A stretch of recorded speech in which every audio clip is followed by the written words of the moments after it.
കായംകുളം കൃഷ്ണപുരം ഗ്രാമപഞ്ചായത്തിൽ കുടുംബശ്രീ CDS പിടിച്ചെടുത്ത LDF. കഴിഞ്ഞ 25 വർഷമായി UDFന്റെ നിയന്ത്രണത്തിലായിരുന്നു CDS. കഴിഞ്ഞ 25 വർഷമായി UDF നിയന്ത്രണത്തിലായിരുന്നു കായംകുളം കൃഷ്ണപുരം ഗ്രാമപഞ്ചായത്തിൽ കുടുംബശ്രീ CDS.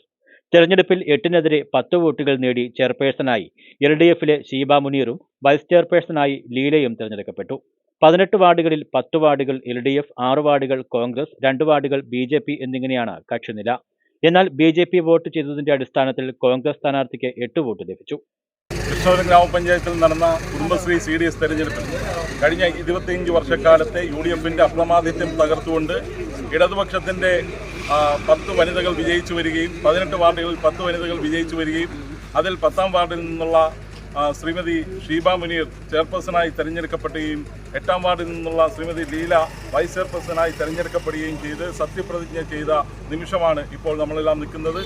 വിജയികളായ LDF അംഗങ്ങളെ അഭിവാദ്യം ചെയ്തുകൊണ്ട് റഫീഖ്, സാബു വാസുദേവ്, H ഹക്കീം, സ്വപ്ന മോഹൻ, ബീന പ്രസാദ്, ശ്രീദേവി ഓമനക്കുട്ടൻ, ബിന്ദു രാജേഷ് എന്നിവർ സംസാരിച്ചു.